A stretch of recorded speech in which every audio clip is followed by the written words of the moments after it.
All right. Awesome. All right, everybody. Welcome to another night of the Beef webinar series. I'm Adela Lonis, and I'll be your host tonight. Just a couple of reminders before we get started.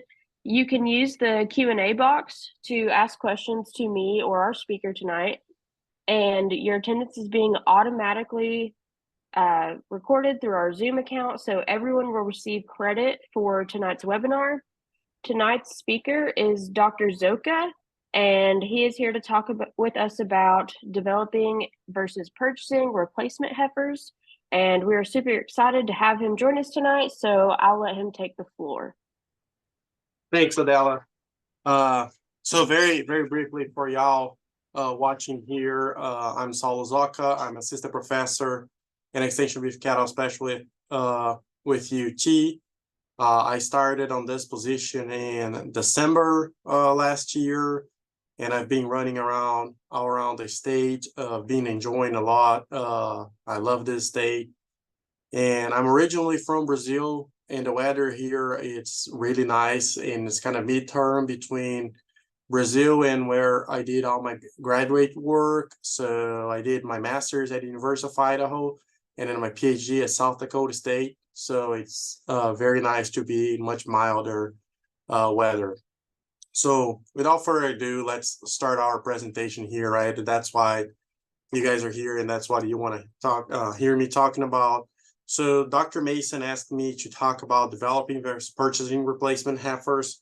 So before I start there, actually, so if you guys have any questions that don't get answered today or in the future, feel free to reach me out at my email address right here, zoca@utk.edu, or call me here in my office at 931-486-2129.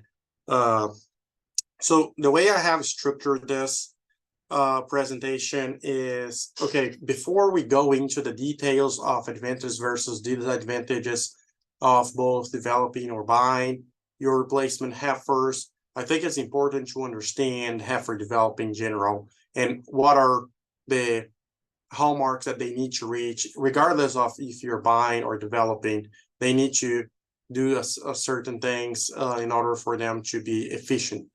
And then we move into our advantages and disadvantages of buying and developing, and then I'll open up for questions.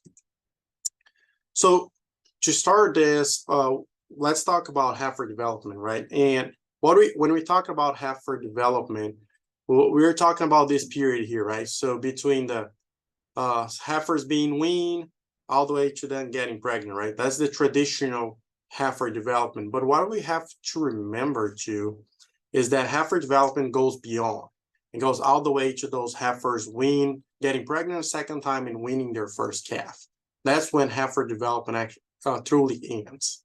So let's dive into this timeline here and go a little further, right? So I'm starting here with the heifers being weaned. And then at this moment, it gives us an opportunity for the heifer selection. So we can go there and find our best heifers, figure out how many we need, what would be expected for us to be developing there to get in the herd. And then those that are not selected, we can sell them either as breeding heifers for other people or feeder heifers. It depends why we're calling them, just another source of revenue there. Then we expect that those heifers during their development there, they become pubertal before they go through their first breeding season. Then they hopefully get pregnant there. But then again, those heifers that don't get pregnant here, that's another opportunity for us to sell those heifers as they are not going to become profitable for us, right? Then this period here that we are talking about heifer development, especially this first period, is heavily impacted by, the genetics and nutrition. And we're going to talk through all this presentation, how that genetics and nutrition is important there. Then we go through your first calving season, right? And hopefully all the heifers calve unassisted. There they go through their second breeding season. And here's another moment where those open animals need to leave the herd because they are not profitable. And at this moment, there's two young animals, and we potentially can capture that extra money from those heifers because of age. And of course, at weaning, after they wean the first calf here, those heifers that wean a bad calf, regardless if they're pregnant, we have the opportunity there, and then not necessarily required, or it's not as much of a pressure, but we have the opportunity to remove those less productive animals there if we have the surplus of animals.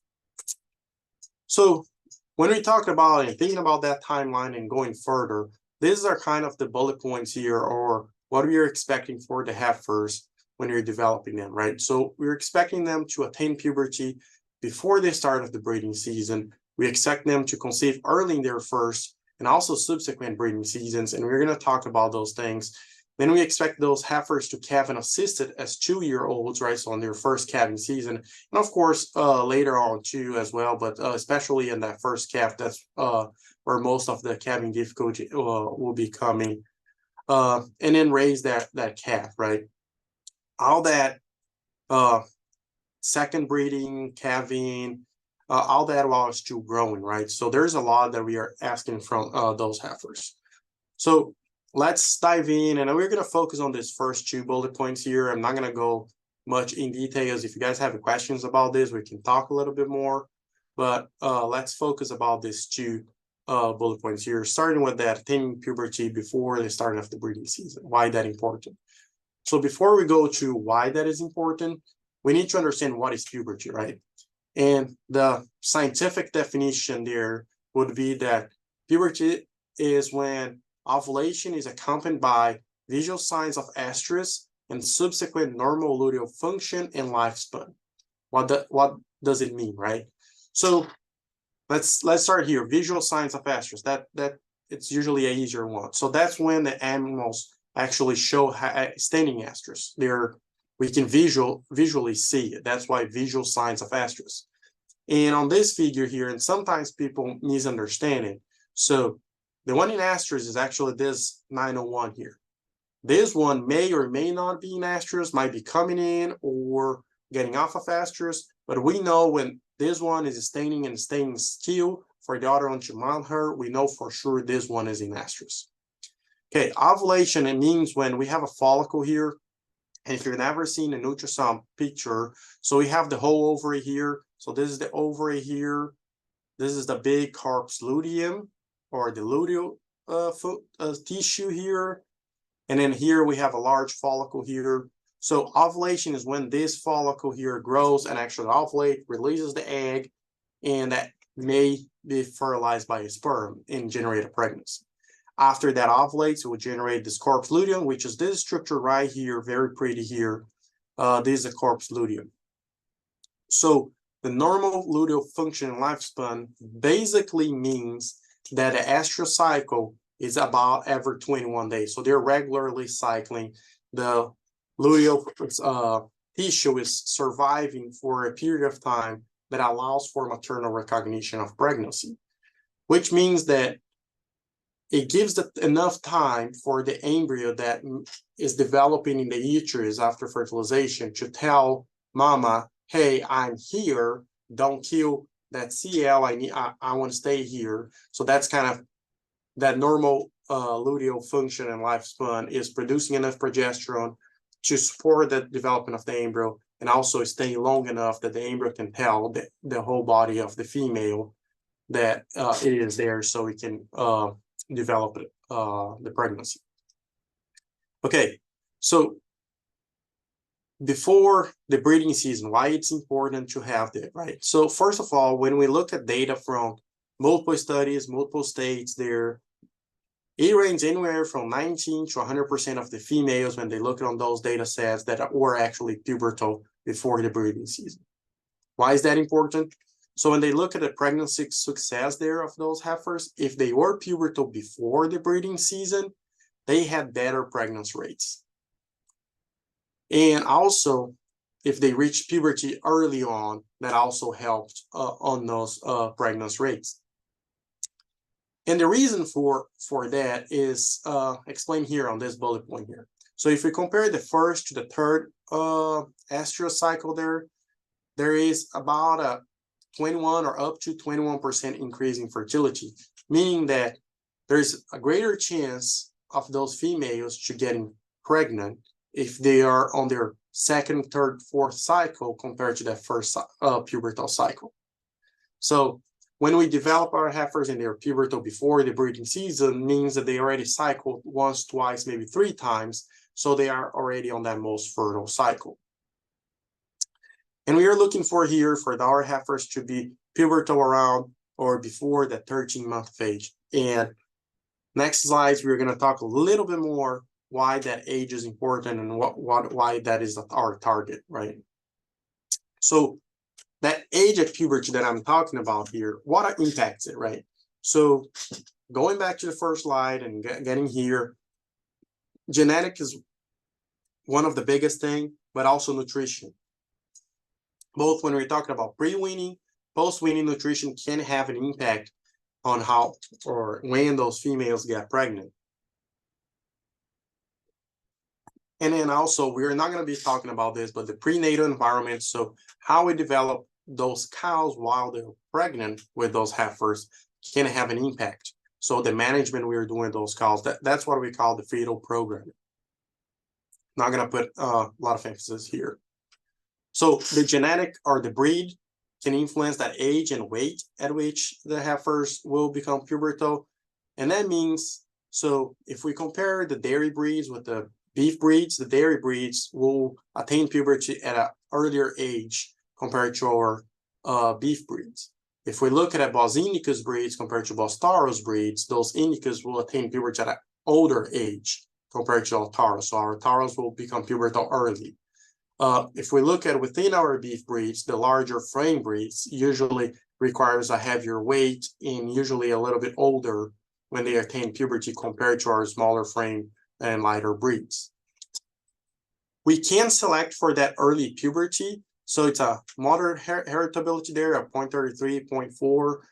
So meaning that when we're selecting this, we can make improvements, but it's not as drastic changes between generations as a highly heritable trait. So that's basically what moderate is. So when we're talking about fertility in general, right, it's a very lowly heritable trait. So when we use crossbreeding, that's almost like a silver bullet here for fertility. So when we talk about lowly heritable traits, when you use crossbreeding, so as the farther as you go apart, the more crossbreeding or the more heterosis you can cause, the better is the result there on the improvement of those lowly heritable traits. So that's a physiologist explaining genetics. So it's probably not the most scientific way to explain heterosis, but basically, when we breed 2 animals, we expect the calf to be about the average of the parents. When you're doing crossbreeding, that difference between the average and the actual calf performance, that's the value of the heterosis that we are talking about. So the additive value of bringing 2 different breeds. That's basically what we were talking about. So then we move into the nutrition portion, right? So very briefly here, so we know that pre-weaning can impact. So there are several research that studied that, either with pushing nutrition while the calf is still nursing or doing early weaning, either plan early weaning or forced because of a drought or something. But when we push nutrition, especially energy on those females when they're around 4 to 6 months of age, we can increase early puberty. And by early puberty, as those animals that become pubertal before 8 months of age. We have to be careful with any type of approach like this, especially if we are not doing early weaning. So if they're still with their mamas, because most likely around that 4 to 6 month of age, even before the 8 month of age, when they're becoming pubertal there, they might be still with the herd bull that is trying to breed their dams. So we might end up with undesirable early pregnancy there that can actually harm their development or even hurt those heifers depending on the size of that bull that is there. Post-weaning wise, we were talking about those heifers having a 1.25 to a 1.75 pounds per day on the average daily gain. And the reason for that is like puberty is heavily dependent on the body reserves and the growth of that animal. And to explain that a little bit better, I like to bring this pyramid. So this explains the energy partitioning. So how the body of the animal uses that energy that is coming in. And we are on this presentation, we're really interested in here, right, on the reproduction portion here. But let's take a look on where it starts. So the energy intake is being divided. And the first thing that energy goes into is that maintenance. Maintenance is basically the animal staying alive. So the first energy, and that goes for any live species, right? So the energy that you consume, the first thing is vital organs, keeping you alive. That's what it is. Then we go through that development, the growth of other organs, or and other things. Then we have lactation, but we are talking about heifers here. Let's scratch that out for a second there. So then we go through reproduction. And if you look above, we're talking about fattening. So it's kind of between creating body reserves and having like enough fat there where reproduction is the body start understanding that it's ready to reproduce. Now, let's bring that lactation back and think about, remember that when I talked about heifer development, that I said it actually goes all the way to that second breeding and weaning that first calf and get pregnant again.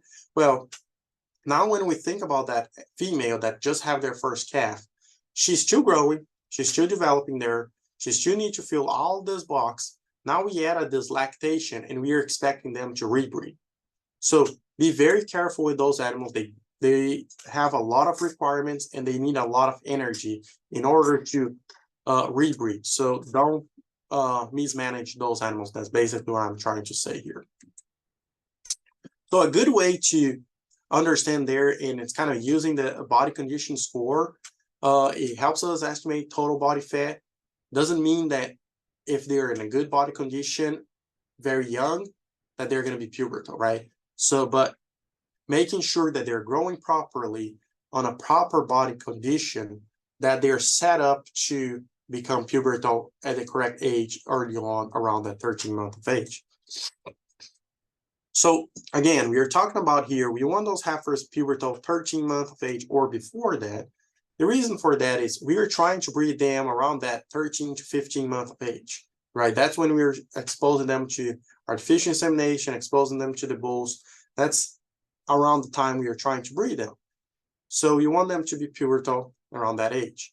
So the proper body condition or the optimal body condition there that I was talking about that we should be watching for is around that 5 to 6 body condition score. And that goes from a scale from 1 when they're really thin, basically skin and bone, to a 9 where they're flush, they should be killed and slaughtered and low grade prime plus, right? That that every daily gain there, again, 1.25 to 1.75, and reaching 55 to 65% of their mature body weight. And here is the caveat from all of this that I'm telling you. This is what we are targeting. And when I'm talking about this, I like to say that we have to be very careful. What is our mature body weight? So I can't see y'all, and when I'm in a classroom and I talk with people, I can everybody nod their head when I'm saying this, and I'm gonna tell you, and you're probably gonna be there watching this, nodding your head. So the mature body weight of your cows depend what you're bragging about. So if you're selling your cows, they're heavier than what they actually are. If you're buying cows, you're saying that they're lighter than what they are, right? Or when you're weaning calves, yeah, your cow is 1,100 pounds and weaning a 700-pound calf, right? You're not saying that you have a 2,000-pound cow weaning a 400-pound calf. So be honest when you're doing that evaluation on your herd, because your target will depend on that. And nobody needs to know what is actually your mature body weight, your cow's mature body weight, right? So be honest with yourself so you can target and make the appropriate growth and development of your heifers. So that 55 to 65% mature body weight, really, it's a big range, right? If you think about it. So what is the difference there, right? So there are several studies that look at developing them on those two different body weights. And, there's some that it's a few percentage points one way, the others are a few percentage points the other way, but there is no statistical differences here. So you can develop efficiently heifers to either 55 or 65% of their mature body weight. The caveat here is when we are talking about this 55% mature body weight, it allows you for no error. So anything that happens, you're sacrificing fertility or fertility potential of those animals. So when they go below that 55%, we start seeing compromising on fertility, decreased pregnancy rates, and things like that. When we go above that 65, usually it's non-economical. You're wasting money on developing those heifers above that, or they're putting too much fat, and you start actually seeing the deleterious effect of them being overweighted. So that's why.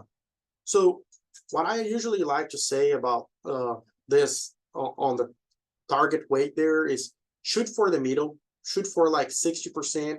You always will have heifers that don't perform as well, but they still be within that 55%, and you have heifers that will perform way better than expected, but they're still not going to be overweighted. So you kind of have room on both sides. Another thing is sometimes the feed that we are feeding, we think it's better than actually is, or we think it's worse than actually is, right?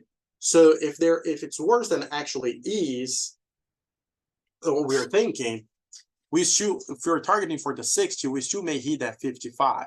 And if it's better than what we were thinking, we may still be within the 65 and not be losing money or compromising on their fertility there. So another question that came when several of these studies were going on was, what about the longevity of those females, right? Developing them at lighter weight or heavier weight.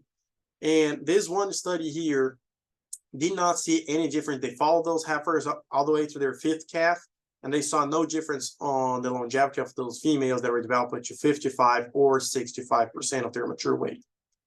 However, when we look at here, this slightly more recent study here, I'll give that 10 years old now, but still more recent.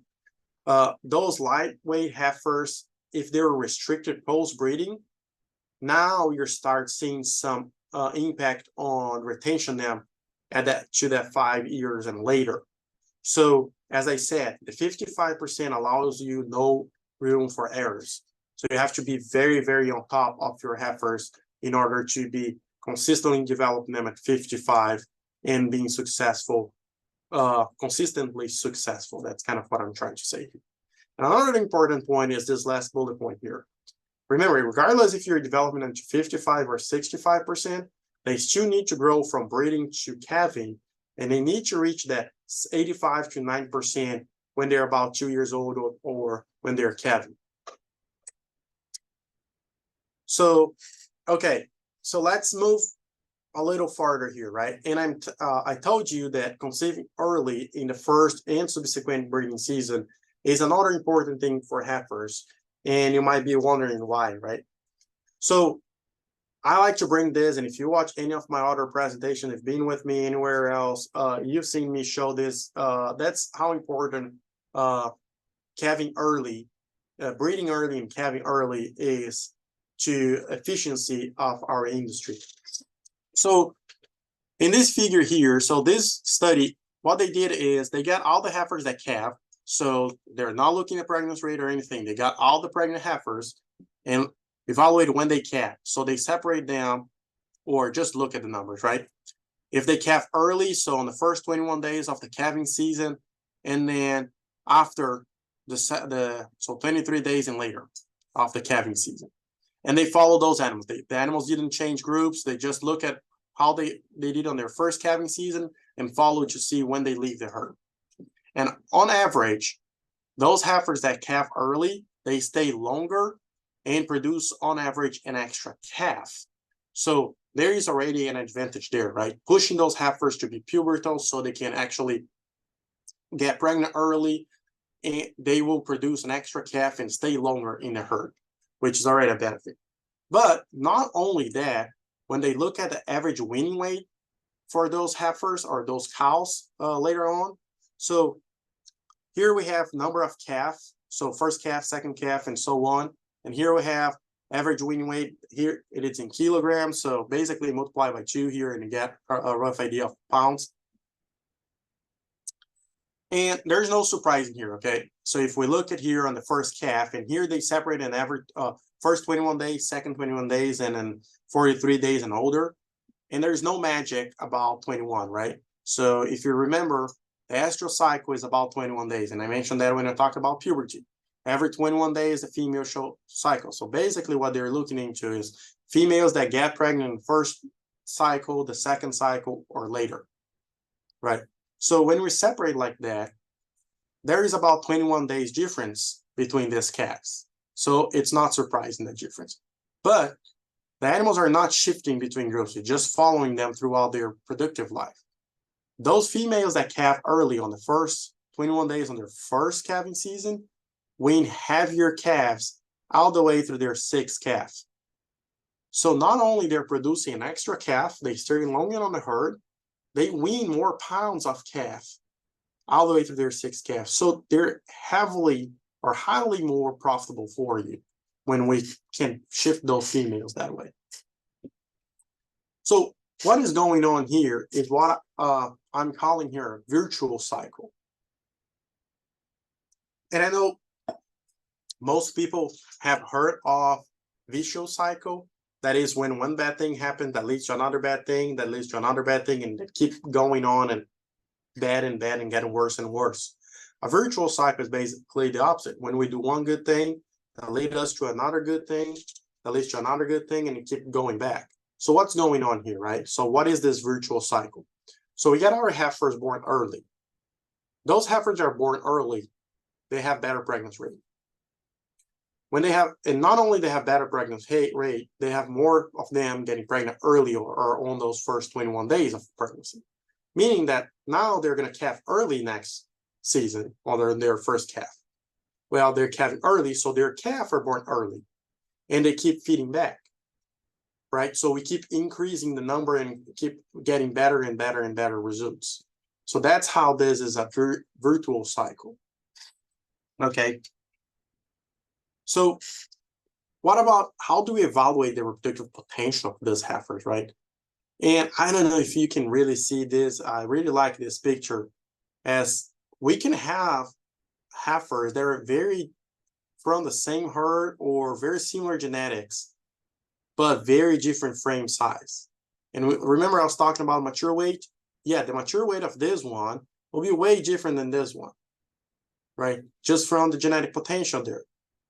So, of course, this is not a true when we need to look at the numbers and everything else, but just as an example here, look how the frame size changes here, right? Anyway, so how can we evaluate the reproductive potential of heifers, right? Let's get back to the topic here. Well, the best way we have right now to do it is by doing a pre-breeding evaluation. And that's roughly 4 to 6 weeks prior to the beginning of the breeding season. So we already talked about weight, right? So getting that 55 to 65 target weight, that's one of the biggest things that we are evaluating there. Making sure they're on target for a month so you can predict if they're gaining that 1.25 or 1.75 pounds roughly, or if we need to switch a little bit, we have that month to adjust that to make sure they're going to reach that 55, 65. Then let's talk a little bit more about pelvic area and reproductive tract score. So what are we talking about here, right? Pelvic score, so pelvic area, sorry, excuse me. So when we have dystocia, so that's a calving difficulty. That's usually related to the disproportionately large calf in relation to the pelvic area. So that's why one of the reasons we are doing pelvic area. When we look at the pelvic area, when they're a year old or yearling, it's highly correlated to when they're 2 year olds. So it tells us the story on what we can expect when they're about to calve. The pelvic area, the heritability there, remember again, it's like how that train pass and how well can we select and how fast we can improve those traits. Is a moderate to high, so we can improve fairly fast those traits. But when we think about it, pelvic area is also positively correlated with mature size. So if we keep selecting for larger and larger and larger pelvic area, we're going to keep selecting our cows to be bigger and bigger and bigger until they become an elephant, right? So, and we don't want it. So the way we use it, so we're going to set just minimum standards, and animals that are too small, so good target will be somewhere around 130, 150 square centimeters. If we are thinking about that month and a half before breeding, right? That's a good target there. If they're smaller than that, may reconsider keeping them as replacement heifers. And another thing that brings us the opportunity is to look at abnormal pelvic shape. And I'll talk about that in just a second. So very briefly, how we do this, we're going to put a sleeve on, get this tool here that's called the pelv meter. We're going to go in the rectum.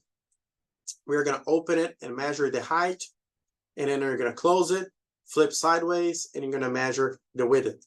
So basically, you go all the way to the end of that pelvis. You can palpate and feel it, open there, measure, and read here what is the size of that.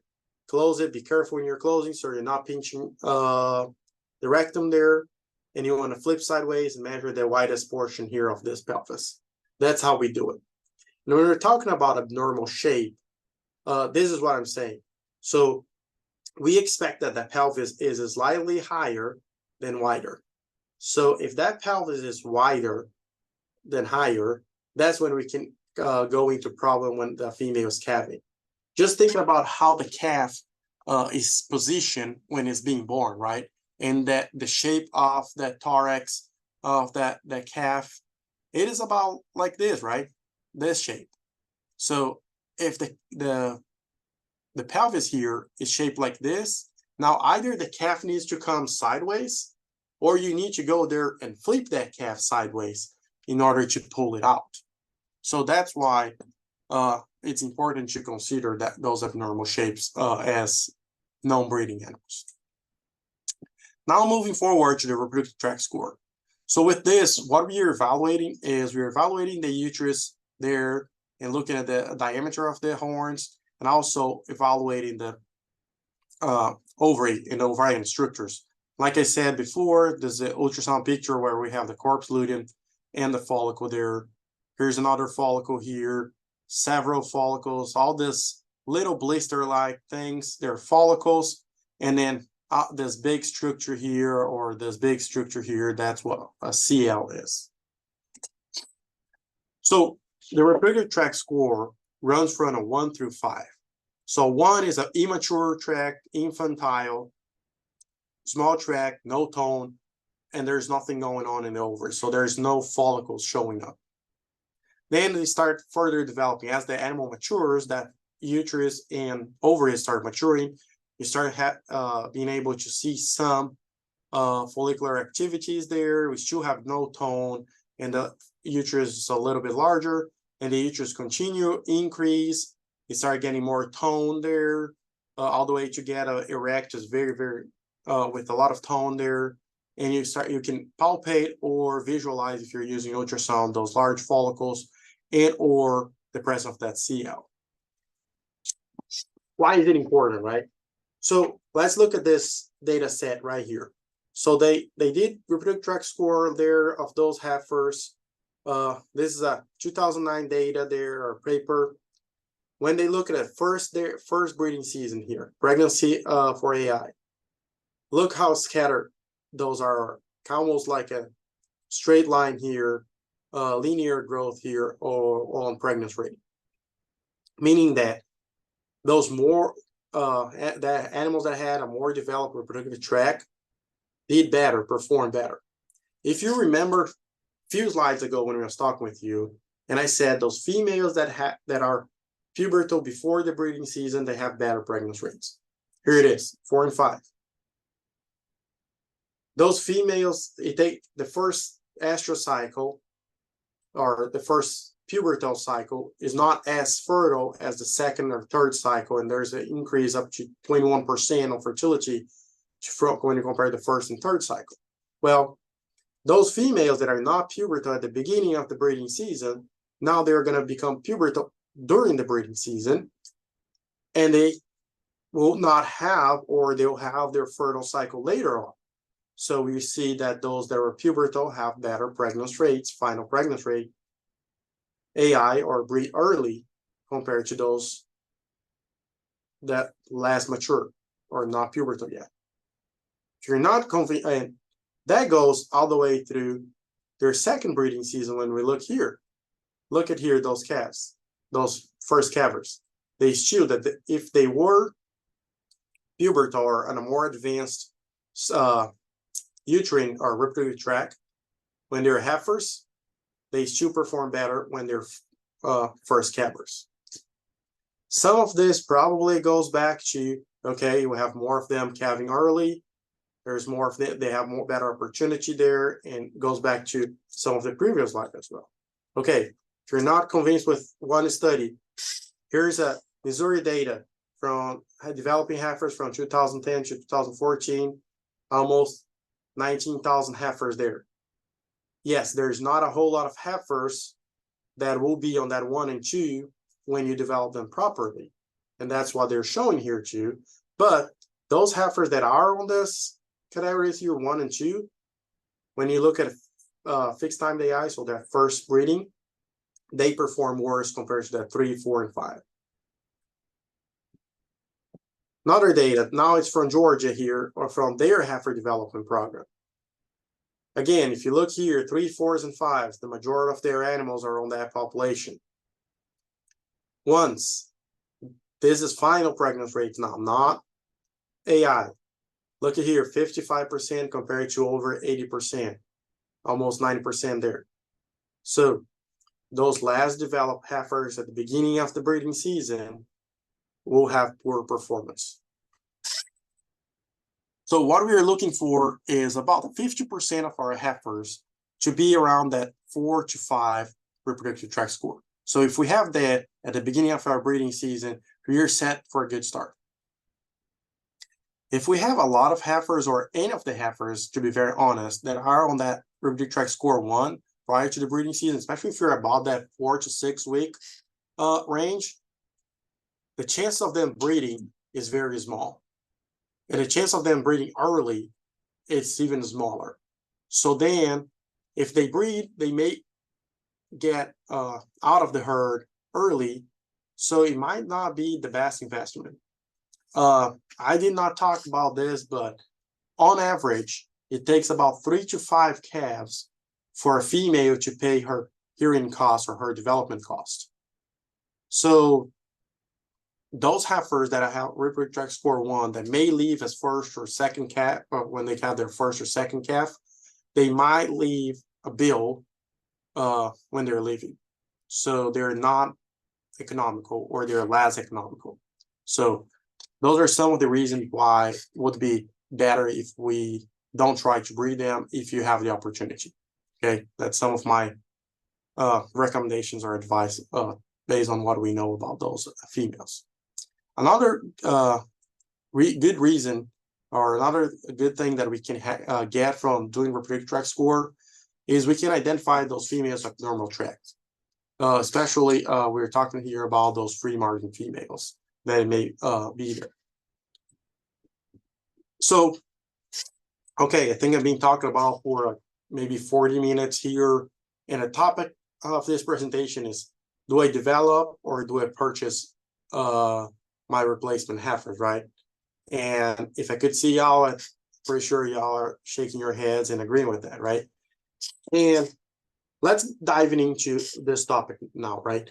And as I said on the beginning of this presentation, regardless if you're buying or if you're developing your heifers, those points that we are talking about is important, and you should take them into consideration, especially the moment when the females will calve, if you're buying them.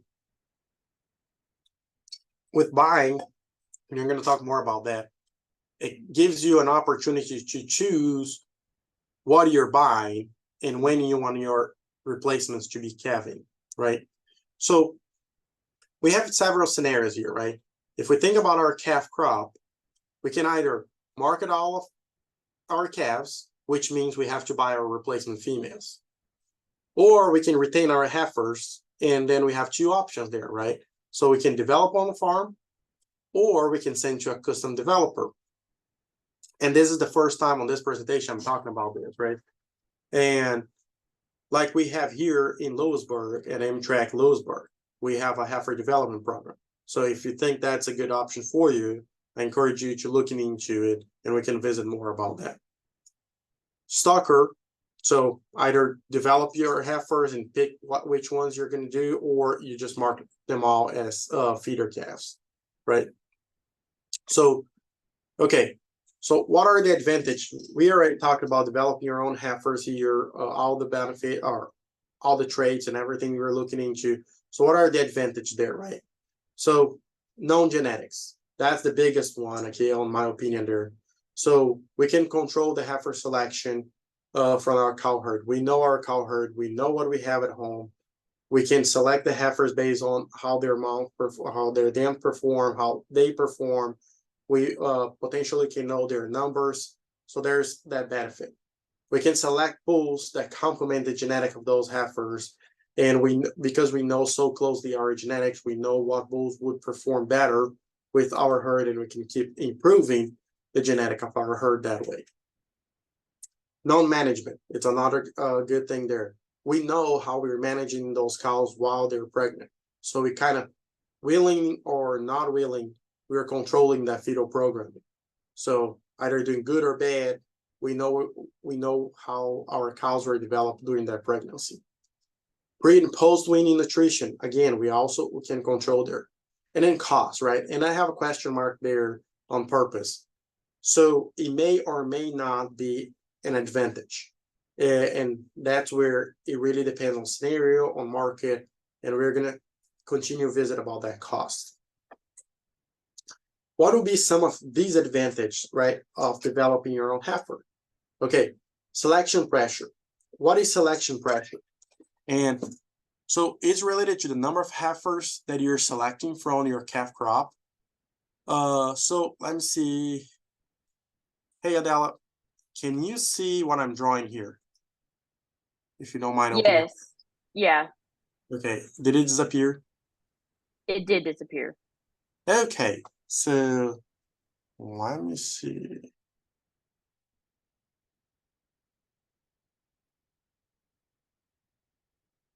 Okay, I'm going to try to draw it quickly. So basically, if we think about here, we have a figure here where here's the number of animals that we have, and here's, let's say, that's the genetic potential, right?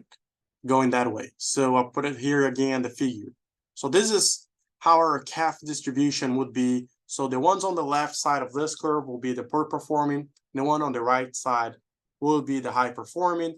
Right here would be 50%, right in the middle. It is a little annoying. Let me see if, okay, okay. There, maybe. Okay, maybe it'll stay now.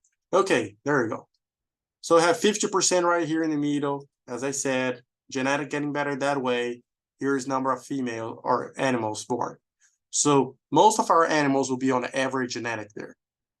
So we have 50% on that side, 50% on that side. If we don't have a whole lot of animals to select from, most likely we are keeping this, which will be about 75% of our females or our animals. So we are only selecting 25%. Now, when we have larger numbers, that give us an opportunity to potentially select this, or even maybe being even more and selecting like 25% of our females. So the less animals we keep, more selection pressure we're putting in the herd. So when we have lower number of females to select from, we can have less selection pressure. That's what I'm telling here. It's a disadvantage, especially when we're talking about smaller herd sizes. And then also we have that straight relationship or close relationship with the resident bull that we have there. So how we deal with using that bull again when those heifers are coming for the breeding. Another thing that potentially is a disadvantage is having a bull just for heifers. So, or sacrificing our cows because we need a bull that can do it all, right? So instead of having a bull that can put more pounds and having heavier calves, we have to sacrifice that in order to have a bull that can also breed our heifers.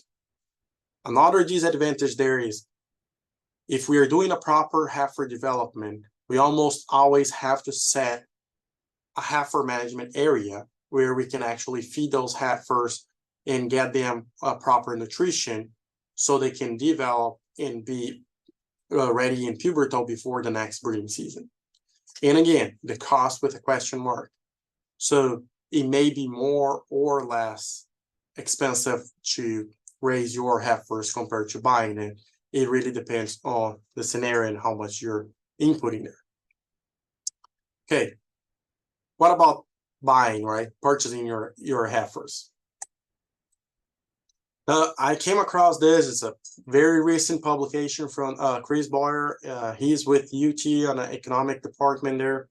And they looked into the Plateau Research and Education Center, Ag Research and Education Center there in Crossville, from the data of their sale from 2009 to 2018. First thing, open animals is cheaper than pregnant animals, and I don't think that's a surprise for anybody, right?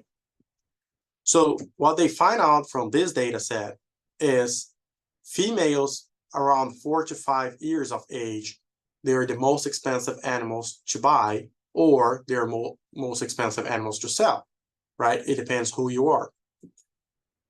And if they are around the 4 to 5 month of age, so that's what these two lines on the top there represents, the 4 to 5 month pregnant age of pregnancy, sorry. That's when they're most profitable, or they bring the most amount of money. And I know these numbers, if you compare it to what market price is right now, it's way off. But I'm pretty sure if we look at today, the absolute value will just shift up, but the curve will be fairly similar, maybe a little closer to each other, but fairly similar there. Why I'm bringing this point here, right? So if we look at here, the heifers, and there's very different in prices, whether we're by open or different ages of pregnancy there. So when they look at, okay, the probability of a positive expected net present value for buying heifers and selling open or pregnant cows. So that's what this table is looking at. So basically, what is the probability of that when you buy a heifer for that operation to be profitable? Basically, if you buy an open heifer, most of the time, that operation will be profitable. However, if you buy a pregnant heifer and they leave open until about 9 or 12-year-old, the chances of that female be profitable is decreased. If we look at the pregnant one, so if I buy a pregnant heifer and I sell her pregnant at 5, 7, or 9 years old, the chances of that operation or that transaction being profitable is greater. One thing that I want to highlight here, you know, this is economics, this is looking numbers and making assumptions, right? Some of this. And I'm not saying they're wrong. What I'm going to point it out here is be careful with open females, right? When we think about the physiology, it depends on what age you're buying your open heifers, it's fine. But depending on what age they are open, you might be buying somebody else's problem. So you have to be careful what age you're buying, what how those animals are. Are they just ready to be bred? Are they young? Are they weaning heifers? Where they are, right? So that kind of plays a role there, whether it's a good idea to incorporate it. Management wise, I know it's not the most, it may not be the most profitable way, but buying pregnant females, management wise, is the best option because you know they're fertile, they already got pregnant, especially if they're that 4-month plus pregnancy. Again, they're going to be expensive, they're not going to be cheap, but you have a certainty there that is less likely that they're going to lose that pregnancy. And then you can buy them when making sure that they will calve at the beginning of your breeding season. So you know that they will feed on your virtual cycle there and keep helping you. So what will be some of the advantages of purchasing heifers, right? So we were talking about marketing all your calf crop. So you don't have to worry about keeping any heifers there or any young animals. You wean and everything can be settled. You buy what you need. So especially when we think about our smaller side producers, people who have 30 last cows, there may be a year where you have 100% of your cows pregnant. Or you have 95, 98% of your cows pregnant, and you may need none or one replacement. But if you're developing your own, you're going to count that you need more than that. So yes, you could still sell it, but selling lower number of animals is not as profitable as selling low trucks of animals. And we know that, we've hit that before. And I said that before, we can choose the pregnancy status, not only open and pregnant, but when age of that pregnancy. So making sure that that female will calve within our calving season, and preferably at the beginning of our calving season. Another benefit will be we don't need to have a heifer bull. We can buy a cow bull, a bull that will put pounds up on our calves, and not necessarily focus heavily on calving ease because we're not keeping heifers, right? So we don't have to worry as much about that. And it makes it easy for us to manage a crossbreeding situation. What do I mean by that, right? So let's talk about the crossbreeding very briefly here. And again, I'm not a geneticist. It's just management tool here that can really help us. So if we have crossbred females, so they're a composite of two breeds here, A and B, and that could be whatever breed you're talking about. Most common, probably we're talking about a black body, so an Angus Hereford cross or something like that. And then we bring a breed bull that is from third breed. Let's say if it's a Angus Hereford cross here, maybe a Simmental bull or Charolais bull or whatever other breed we can come up with there that we think would fit our market, what we can sell, right? So now we have these calves that are 50% bull C, 25% B, 25% A, and we can market both male and females. We don't need to worry about anything. We get those calves and we sell everything. And then for our replacement, we just go there and buy more females that are from that breed A and B. That is one of the advantages of when you're buying your replacements. Now, what are the disadvantages, right? You have low control to the herd genetic. That means that, well, one of the things will be docility, so you don't really know what you're running into when you're purchasing animals. You may have a better understanding if you buy multiple years from the same producer, or you know very well the producer you're buying from, but we don't have a lot of control for that genetic. Price of that replacement. So right now we are in a high in the market, and it's a bad time. I'm going to be very honest. If you're trying to buy replacement heifers, you're paying a lot of money for replacement heifers. If we look at the data there that I just showed you from 2009 to 2018, the average price of those heifers were $1,600 pregnant heifers, right? So there is a huge variation there on the price. Availability of those replacements. So you're tied to whether you can find or not those pregnant females at the right timing, and the quality of the females you can find.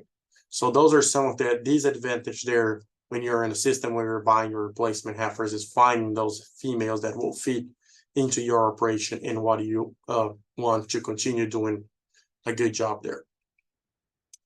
An alternative to all of this would be doing the customer development. Like I mentioned before, we have here our heifer development center.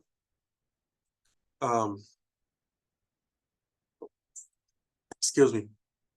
So the pros of doing a custom heifer development would be, okay, you can have more control of your herd genetic or maintain your herd genetic. You again don't need to have that heifer bull in your operation, because you're getting your heifers and send it out, so you can have more terminal bull within your operation. The relationship between your resident bull and your heifers, it takes longer for those heifers to come back and being bred by that bull, so it gives you more time to use, especially when you think about the average producer in the state of Tennessee, where we have 30 or less cows. So that means we have one bull in the operation. So the longer we can keep that bull, the better. That will help with that too. Proper management, and I'm not saying here that you're not doing a good job developing your heifer, but when you have concentrated labor, only focus on one activity, that is develop heifers, they can do a better job than when we're trying to do everything together, or on average, or most often they would be able to keep a better eye if they're only working with one category of animals. Cost, there's pros and cons there. As I've been saying, every time I talk about cost, it really depends on the year, depends on the market. What is your true cost when you do at home? If you put on your opportunity cost, right? So about every 5 heifers that you're developing in your operation, you probably could have 3 more cows. So what is that opportunity cost there? Then the con there, the first one and the most important there when you're doing anything like this, is biosecurity. What I mean, anytime an animal leaves your operation, it will come back to your operation. You have a risk of bringing disease to your operation. And in a custom development, that heifer will be with several other producers that you don't know what's going on their operation. Hopefully, no major things happen. And here I can say about here at Lewisburg, we are careful. We try to test those animals for the major disease that could happen, but it's never 100%, and things can always happen. So having a very good vaccination protocol, being very aware of other things that you can do to control and minimize biosecurity problems. Selection pressure, that goes back to the same thing as developing your own heifers, right? If we don't have a whole lot of animals to select from, even if you're sending them out somewhere, you still don't change that pool of animal, right? So that may be a con. That's why the question mark in it. And again, the cost, right? So in summary here, and I think we're hitting there about an hour presentation. Proper nutrition is the key for reproductive success. And what we're trying to do with nutrition here, as we're trying to nutrition to not be a limiting factor for those females. Basically, we want them to express their genetic potential. So the nutrition, how we develop them, is to put them on a stage where if they do bad, it's because of their genetics, not because of how we manage them. That's very, very brief summary there on why and how the nutrition is so important there. Doing the pre-breeding evaluation help us or give us an opportunity for selection of those heifers that are most likely to perform well. Basically, removing those that may are more likely to have calving difficulties, so the abnormal pelvic shape or extremely small pelvic area. Finding those females that have genetic defects or free marting that have really infantile or lowly developed reproductive tract score, and give us the opportunity to have management decisions about those animals, especially when we do that pre-breeding evaluation 4 to 6 weeks before there. And now the economics on developing versus purchasing is dependent on several factors, and market is probably the number one thing there. So we know that the cattle industry goes through cycles, and right now we are in a high cycle, which is good when we're trying to sell calves and everybody is happy with that. But if you have to buy heifers or buy replacement heifers, that becomes more complicated, and you're spending more money on buying those females. It depends on the size of your operation, right?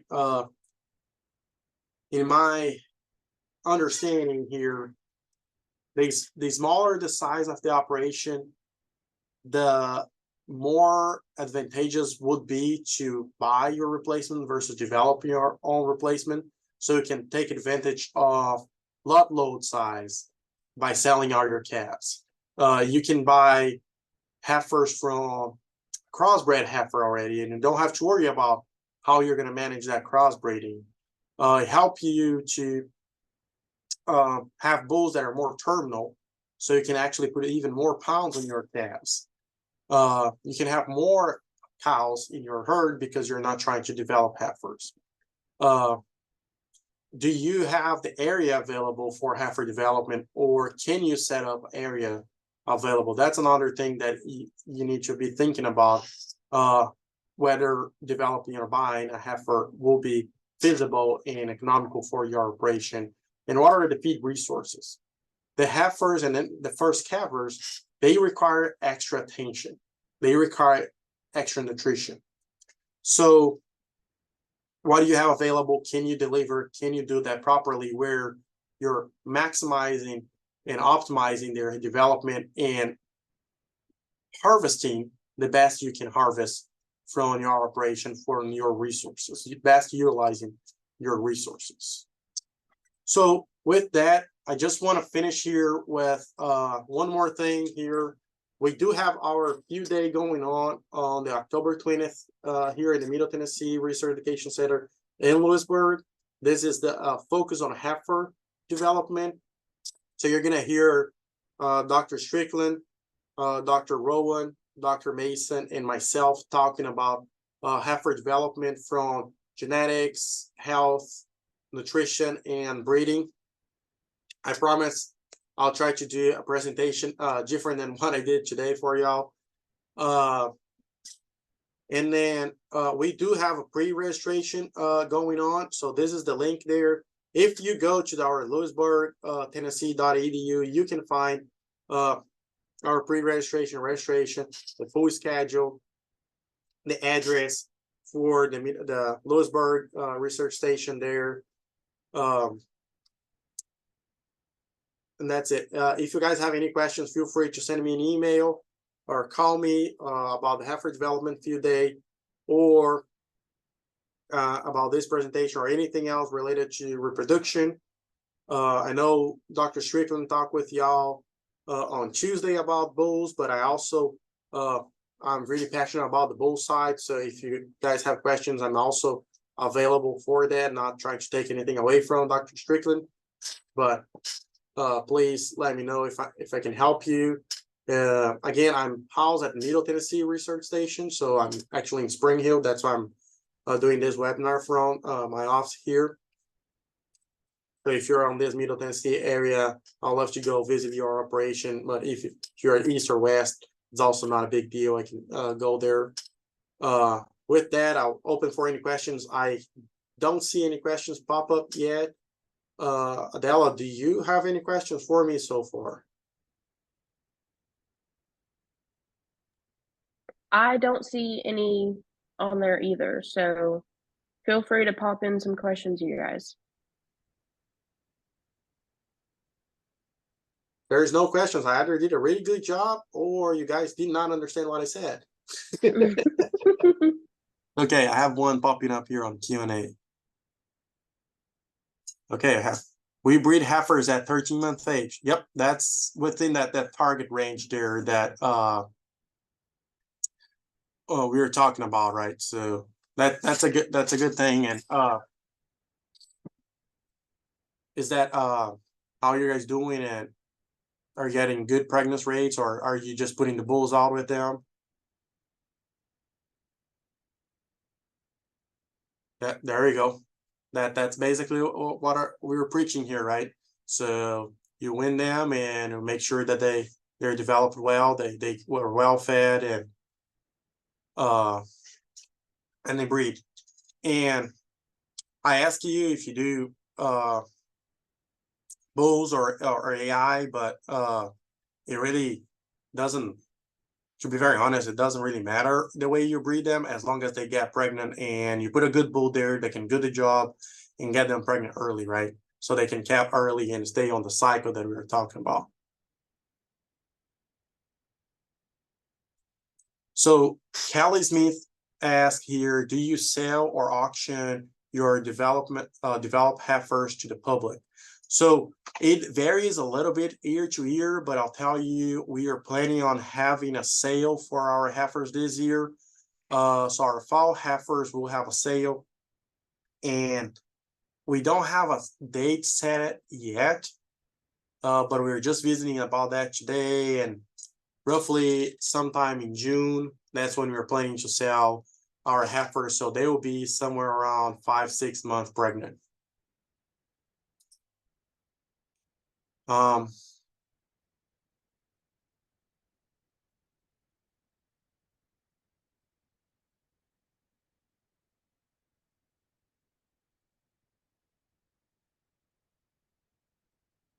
Okay, Adam Jude asked here, do you have a document that outlines what is best for looking at heifers to decide whether to cull or keep?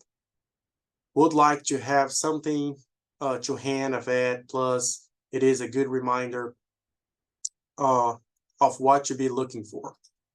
So on that, I'm trying to think if we have any publication. We may have a publication that Dr. Reinhardt put together when he was on my position. I have not written anything yet. I can definitely work on that. But some of the key things will be what I presented here, right? So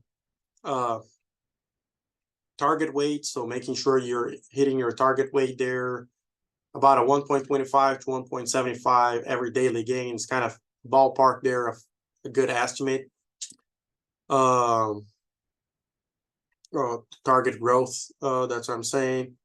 Calling your vet and asking them to do a reprotract score before your breeding season, it's another good thing.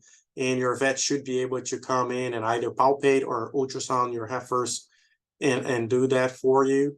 And when they're doing that, they can do the pelvic measurement there as well.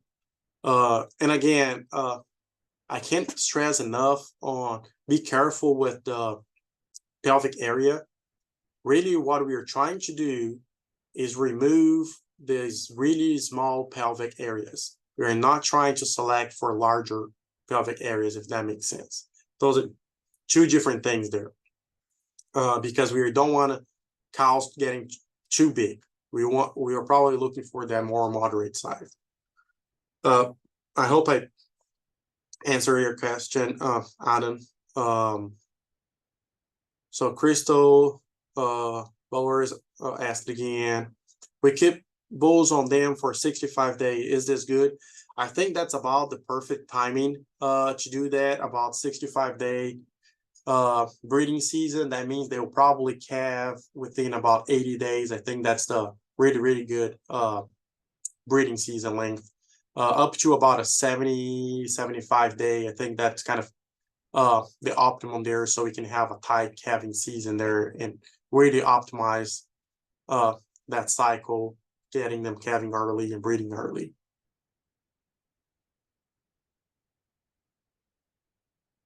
Okay, John Smith asked, what nutrients or supplements are most beneficial getting pregnant and postpartum? Okay, I'll be very honest. The reproof is not really a nutritionist. But I don't think there's a magic or silver bullet there when we talked about nutrient or supplement. We are talking about getting them to that target growth and getting to that target weight. Whether it is your hay fulfill that, or you have to give maybe dry distiller grains, or you have some other pellet that you're giving them. As long as they're getting proper mineral supplementation, which most of the commercial minerals would fulfill what we're looking for. But I encourage you to talk with a nutritionist and getting those values for you, and sampling, testing your hay or potentially your pasture, knowing what they're eating, so you know if you actually need a supplement or not, if that makes sense.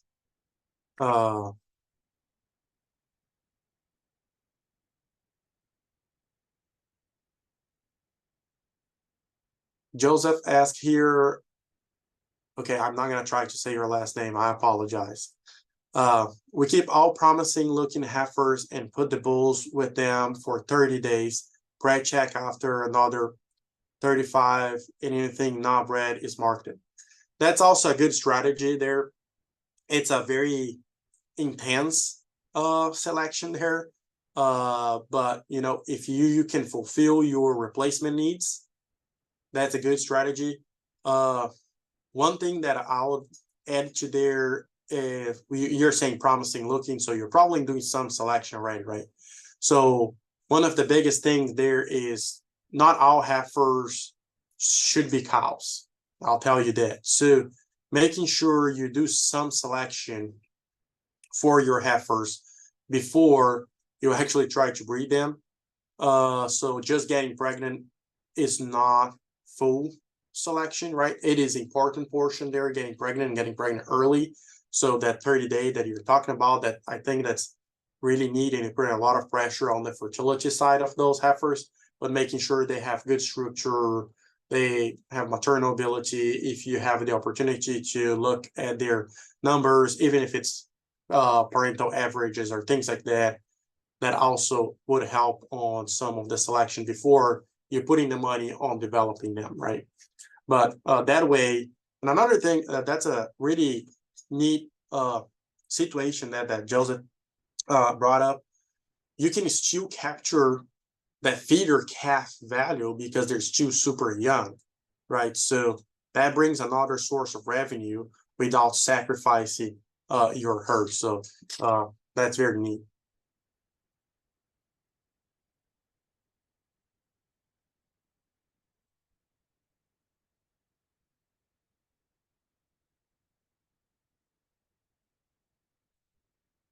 So Matt asks, is there any study that shows productivity of first-time calf replacement versus a replacement from a heifer second or third calf?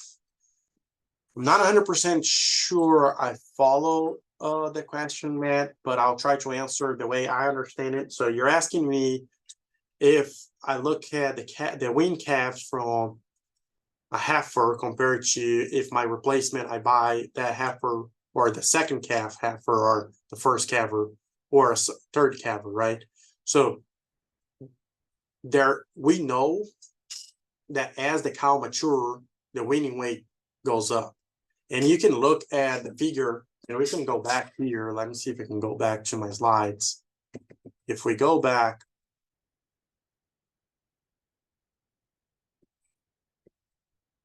here, you can kind of see the weaning weights going up. If you look at our average, a little bit goes up there when they get a little older, and that's somewhat related to the fact that the mature cows will produce more milk, right? So, and they're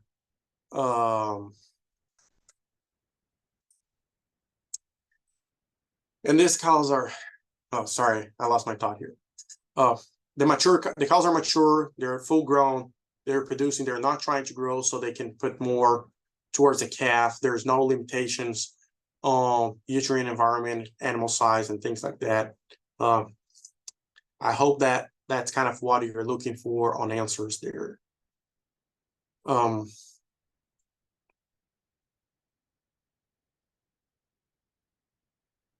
So I have here that Diana raised her hand. If you just want to type it in your question here, Diana, I think that's the easiest way for me to answer it. I'm not sure, but I don't think you can open your microphone. Can they open their microphone, Adela?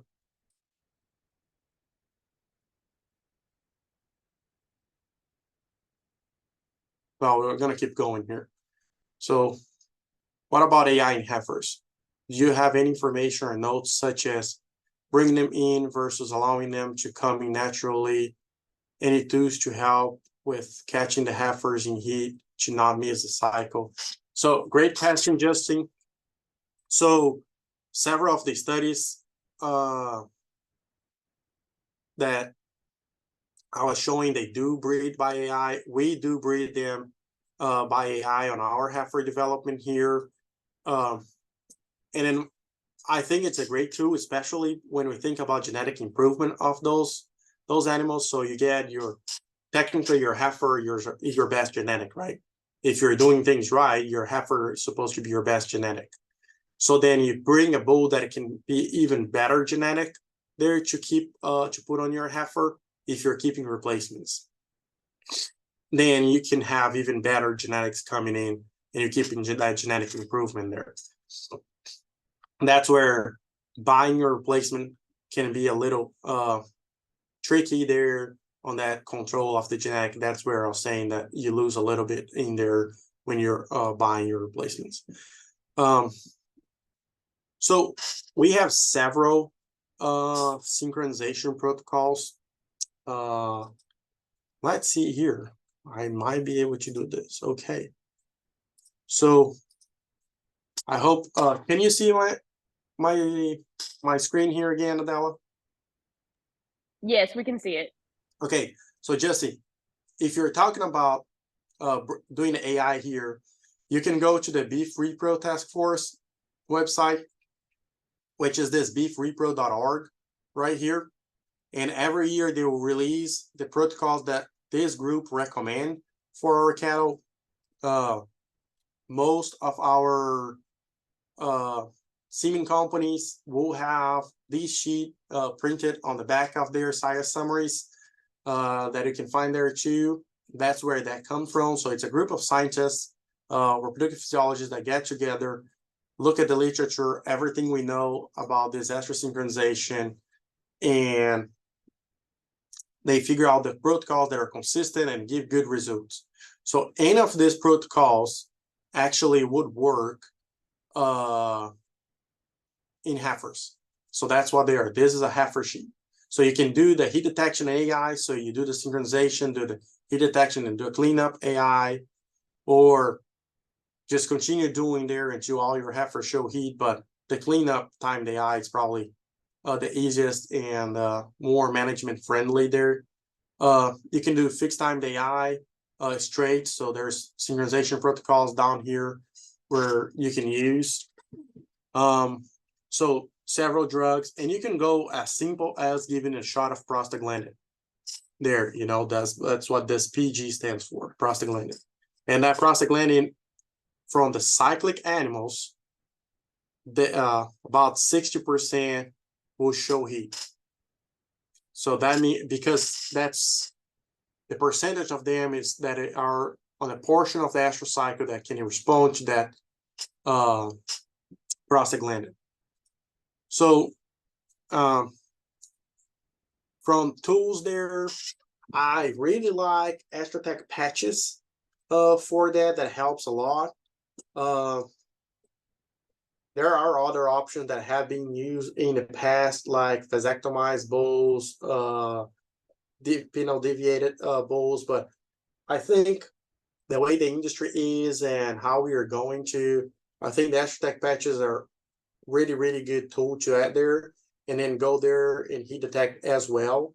So then you're getting the most out of that estrus detection that you're getting there. I hope that answer all the points here. Well, bring them in versus allowing them to come in naturally. Okay, so on that, there's a parenthesis there, right? So bringing them in, it's kind of little broad there. If I give a shot of prostaglandin and they show estrus, they're showing estrus on their own. I'm not inducing them to show estrus. I'm just making the cycle shorter and kind of putting them on a window I want. When I'm doing estrus synchronization, especially if we use those heat detection plus AI protocols that we were talking about, that I was showing there, the same thing. We'll have our heifers coming in heat. That's a natural heat, and you're breeding them on natural heat. Now, when we fix time the AI, we'll have a proportion of those females that are not in estrus that we are forcing them to ovulate. That's what that GnRH shot is. So that cisterellin, Factrel, Fertigil, Ovasys, Unibreed, whatever brand you're talking about. So when you give that shot, you force them to ovulate. We know that those females that show estrus will have better pregnancy rates compared to those that don't show estrus. And that's because of physiological and priming of the things and timing of the hormonal that I'm not going to get too much in details here unless you wanted me to go further into, but that's kind of how that goes. Yes, Adam, you're asking me for the slides. Yes, if anybody wants a copy of the slide, just shoot me an email and I can send that email, that presentation to you. I don't mind at all.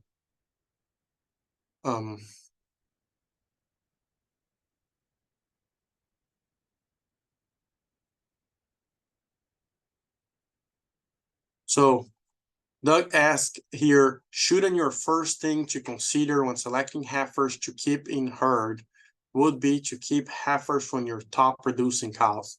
I think that's the optimal scenario. I agree with you. Not necessarily the first thing, but it is there on your selection criteria, definitely. But you have to remember, sometimes those cows will produce steers, right? Or bulls or steers, whatever. It will produce males. So not necessarily you always can keep. So, and you need X amount of replacement females. So you keep going down. But if you have surplus heifers, first thing I'll focus on is the AI bred or the firstborn heifers and moving further as necessary. Then looking at conformation structure of those heifers will be a second thing. Pregnancy rate will probably be toward the end there. So I'll do a lot of other selections before. Yes, looking at the maternal. And when you're talking about high producing females or top producing females, that's kind of a broad term for me when I think about it, because my top producing not necessarily is the one that weans the heaviest calf, but it could be the cow that always calf early. It is an older cow that have had a calf every single year and has been there for 9 years. You know, not necessarily winning the top calf, but having a calf every year will pay the bill more than having two calves that are extremely heavy. So those are some of the things that it really depends the concept and what you're looking for. Lourdes asked, what is the average cost of AI? Okay, that is relatively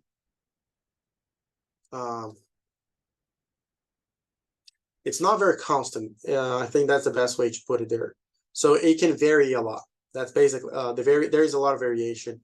So if you're talking about estrus synchronization and AI, just product wise with price Cedars Wind right now, we were talking about $25-$30 on the synchronization protocol, plus another $25-$30 on a good semen or average semen there. You can find semen from $10 to $30, keeping on a reasonable price, but semen price can go up really quick, especially if you end up going with sex semen and other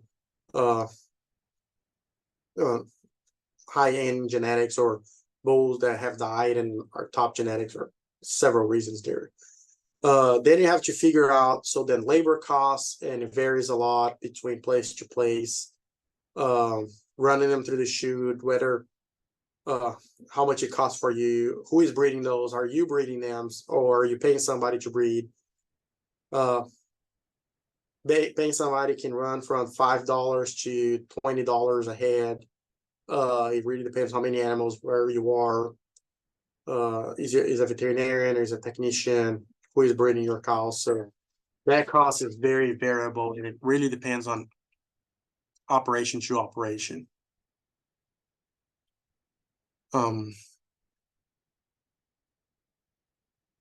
Yes, just anyone that wants these slides, just shoot me an email. I can pop up my email here again.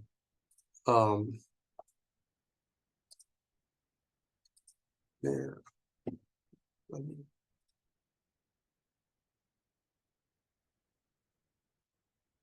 Just send me an email there if you want this presentation, and I'll send you a version there of my presentation. I think that is all the questions I had here.